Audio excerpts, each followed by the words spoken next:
ஒரு ஊரில் ஒரு தையல் கடைக்காரர் இருந்தார். அவர் நம்ம தான் நல்லா படிக்கலை, பையனையாவது நல்லா படிக்க வச்சு ஒரு நல்ல வேலைக்கு அனுப்பணும்னு சொல்லிட்டு படிக்க வச்சுட்டு இருந்தார். சாயங்கால நேரம் பையன் படிச்சுட்டு இருக்கும்போது அவனோட நோட்டு புக்கெல்லாம் எடுத்து பார்த்துட்டு இருந்தார். அப்போ சொன்னார், நீயாவது நல்லா படிப்பா அப்படின்னு சொல்லி மகன்கிட்ட சொன்னார். நோட் புக்கெல்லாம் பார்த்துட்டு இருக்கும்போதே பையன் சொன்னான், அப்பா இன்னைக்கு மார்க் ஷீட்டில் கையெழுத்து வாங்கிட்டு வர சொல்லியிருக்காங்க, போடுங்க அப்படின்னு சொன்னான். மார்க் ஷீட்டை பார்த்த அவங்க அப்பாவுக்கு ஒரே கோவம். உனக்கு இதே வேலையாக போயிடுச்சு, 2 பாடம் ஃபெயில் ஆகிட்ட, எத்தனை தடவை சொன்னாலும் நீ கேட்கவே மாட்டேங்கிற, இனிமேல் நீ படிக்கவே வேணாம், வா ஒழுங்கா என் கூட தையல் கடைக்கு தைக்க வா, தொழிலாவது கற்றுக்குவ, அதாவது நாளைக்கு வாழ்க்கைக்கு யூஸ் ஆகும், வா அப்படின்னு சொல்லி கூட்டிகிட்டு போகிறாரு. ஃபஸ்ட்டு ஒரு பிட்டு துணி எடுத்து அதில் மார்க் பண்ணதுக்கு சொல்லி கொடுத்தாரு. இந்த மாதிரியெல்லாம் மார்க் பண்ணி வரைஞ்சி வை, ஒழுங்காக இந்த வேலையெல்லாம் கற்றுக்க, இங்கே மூஞ்சி தூக்கிட்டுலாம் இருக்கக்கூடாது, சொன்ன வேலையை ஒழுங்காக செய்யணும் அப்படின்னு சொன்னார். அவனும் அப்படியே ரொம்ப ஃபீலிங்கோடு உட்காந்துட்டு பென்சிலை வச்சு மார்க் பண்ண ஆரம்பித்தான். பீஸை எப்படி கட் பண்ணணும்னு பார்த்துக்க, அடுத்து பீஸை மெதுவாக கட் பண்ணணும், நான் ஃபஸ்ட்டு கட் பண்ணி காமிக்கிறேன், இதை பார்த்து வச்சுக்க, அடுத்து நீயா ட்ரை பண்ணி பார்க்கணும், நல்லா கவனி அப்படின்னு சொன்னார். சொல்லிகிட்டே அவரும் ஒரு பீஸ் எடுத்து கத்திரிக்கோலை வச்சு கட் பண்ண ஆரம்பித்தார்.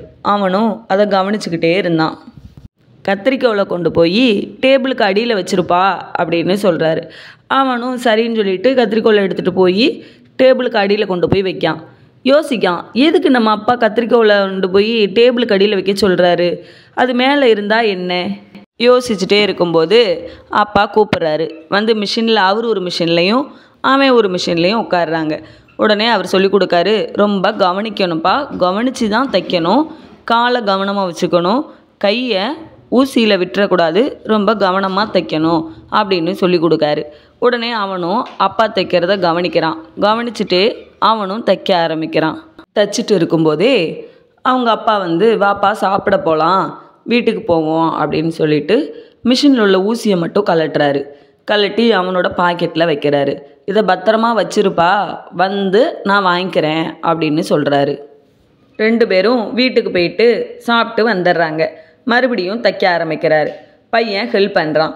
அப்பா, அழகாக இருக்கிற கத்திரிக்கோலை எடுத்து டேபிளுக்கு கீழே போடுறீங்க, இந்த ஊசி சின்னதாக இருக்குது, இதை எடுத்து என் பாக்கெட்டில் பாதுகாப்பாக வைக்கிறீங்க, ஏன்பா அப்படி பண்ணுறீங்க அப்படின்னு அவங்க அப்பா கிட்ட கேட்குறான்.